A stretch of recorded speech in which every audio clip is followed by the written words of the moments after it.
सृष्टि बचपन से ही दिखने में सुंदर नहीं थी, लेकिन अमीर बाप की बेटी सृष्टि पर उसकी माँ जान छिड़कती।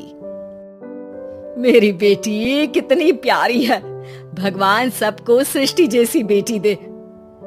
सृष्टि धीरे धीरे बड़ी होती है। एक दिन सृष्टि की सहेली कहती है, तू दिखने में कितनी अजीब सी है, लेकिन मैं जानती हूँ हम सब में सबसे अच्छी शादी तो तेरी ही होगी। तेरे पापा अमीर जो हैं। और बता नहीं सकते यार, दहेज तो हर कोई देता है, ये क्या ज्यादा ले जाएगी अपने पति के लिए? अरे बड़े शहर में कोठी है इसके पापा की। अरे पापा की है ना, कौन सी इसकी है? इसकी होती तब तो कोई भी लड़का इससे शादी कर लेता। अरे पापा की मतलब पापा की है तो मेरी ही है ना? किसने कहा? अब तेरी तो तब होगी ना जब तेरा भाई ना हो। वैसे भी शादी के बाद सारी प्रॉपर्टी भाई के नाम होती है। सृष्टि समझ जाती है कि उसे किसी भी हालत में माँ बाप की सारी प्रॉपर्टी को अपने नाम करना है, लेकिन कैसे? एक दिन सृष्टि का भाई शीनू कहता है, बहन क्या कर रही है? तुझसे एक बात करनी है। अरे हाँ करना, मैं तो तेरी बहन हूँ। बहन मेरी लाइफ में ना एक लड़की है, बहुत अच्छी है। मैं सोच रहा हूँ माँ और पापा से बात करूँ शादी के लिए। सृष्टि को समझ में आ जाता है कि भाई की शादी होते ही भाभी उसे एक दिन भी घर में बर्दाश्त नहीं करेगी। क्या बात है भाई, बताना कौन है वो? यार वो बहुत अच्छी लड़की है, पढ़ी लिखी है, मेरे साथ जॉब भी करती है। बस एक प्रॉब्लम है। प्रॉब्लम? क्या प्रॉब्लम है भाई? यार वो शादीशुदा है, लेकिन उसके पति ने उसे सिर्फ इसलिए छोड़ दिया क्योंकि उसके माँ बाप दहेज नहीं दे पाए। सृष्टि ये सुनकर न जाने क्यों खुश हो जाती है। अरे भाई तो क्या हुआ, लड़की तुझे तो पसंद है ना? शीनू को लगता है कि बहन उसे समझ रही है। वो इस बात से अनजान होता है कि उसकी बहन की मंशा पूरा घर हड़पने की है। सृष्टि अपनी माँ से कहती है, मम्मी मुझे तो बहुत चिंता है, पता है शीनू क्या कर रहा है? अरे क्या कर रहा है, वो तो काम पर जाता है और वापस घर आता है। नहीं ना माँ, वो यही तो नहीं कर रहा, बाकी सब कर रहा है। आपको पता है उससे प्यार है, और वो भी एक शादीशुदा लड़की से। ये क्या हो गया? मैं सोसाइटी में क्या मुंह दिखाऊंगी? अरे तेरे पापा तो यही कहेंगे कि मैंने ही उसे बिगाड़ दिया है। माँ देखो, मेरी बात मानो, पापा पर भी विश्वास करने की जरूरत नहीं है। अब आप ही बताओ, पापा इतनी देर घर के बाहर रहते हैं क्यों? बोलो। अरे बेटा वो तो नौकरी करते हैं ना। तू बहुत भोली है माँ, पापा का ऑफिस तो 7 बजे खत्म हो जाता है, लेकिन देखो कितनी देर से आते हैं। अरे नहीं बेटा, ऐसी कोई बात नहीं है। सृष्टि माँ को एक औरत से बात करते पिता की फोटो दिखाती है।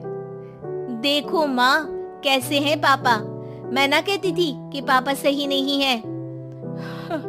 मैं तेरे पापा से बात करूंगी, दे फोटो मुझे। ओ माँ, वो तो डिलीट हो गई। लेकिन चल, तूने तो देख लिया ना, पापा से बाद में बात कर लेना। और हाँ, मेरा नाम बिल्कुल मत लेना। हाँ माँ। अब क्या था, सृष्टि के माँ और पिता के बीच झगड़ा होना शुरू हो जाता है। सृष्टि के मन में क्या चल रहा था कोई नहीं जानता था। एक दिन, माँ सृष्टि के लिए एक लड़का देखा है, वो लोग शाम को उसे देखने आने वाले हैं। और हाँ माँ, एक खुशखबरी, मैं और पापा मिलकर एक नया बिजनेस ट्राई कर रहे हैं। शाम को लड़का आता है, सांवले रंग का। सृष्टि को तो बिल्कुल भी पसंद नहीं आता। लड़की की माँ कहती है, लड़की का चेहरा तो कोई खास नहीं, लेकिन अगर मेरे बेटे को आप लोग सेटल कर दें तो मैं उसकी शादी आपकी बेटी से करवा दूं। सृष्टि को लड़का बिल्कुल पसंद नहीं था। उसे भाई पर गुस्सा आ जाता है। लड़के वालों के जाने के बाद कहती है, माँ देखा शीनू मेरे लिए कैसा लड़का लेकर आया, न दिखाने लायक न सुनने लायक, सेटल भी नहीं, वो भी हम करे। अरे माँ, मैं जानती हूँ ये मेरी शादी किसी भी घर में क्यों करवाना चाहता है। अरे कैसी बात कर रही है बहन, तूने तो देखा ना, लड़के को मैंने ही मना कर दिया तुझसे शादी के लिए। जिसने लड़का बताया था उसने उसकी बहुत तारीफ की थी। बात आई गई हो जाती है, लेकिन सृष्टि का मन शांत नहीं होता। क्या करूँ, कुछ समझ में नहीं आ रहा। मेरी शादी हो गई तो ये लोग पूरी प्रॉपर्टी शीनू के नाम कर देंगे, मेरे हाथ तो कुछ लगेगा ही नहीं। तभी सृष्टि को आइडिया आता है। वो किसी वकील को फोन करती है। जी देखिए, अगर आपके मम्मी पापा का तलाक हो जाता है तो आपके पिता की आधी प्रॉपर्टी आपकी माँ के नाम हो जाएगी, फिर उसे वो किसी को भी दे सकती है। सृष्टि अब माँ को बेटे के खिलाफ भरती है। माँ, शीनू पर नजर रखा करो, वो जिस लड़की के प्यार में है ना वो शादीशुदा है। यहाँ आएगी, सारा पैसा, रुपया, जमीन, जायदाद सब हड़प लेगी। पापा का भी हाल तुमसे छुपा नहीं है। ऐसा ना हो कि मैं और आप एक दिन सड़क पर भीख मांगे। हे भगवान, मैं तो जीते जी मर जाऊंगी अगर ऐसा हो गया तो। ऐसा हो गया नहीं माँ, ऐसा ही होगा। अभी समय है, आगे का सोच लो। मैं तो कहती हूँ पापा से आधी प्रॉपर्टी लेकर अलग हो जाओ। पापा की आधी प्रॉपर्टी भी हम लोगों को अगर मिल जाती है ना तो अगले 7 जन्म सफल समझो। बेचारी माँ बेटी के कहने पर पति से तलाक लेकर अलग हो जाती है।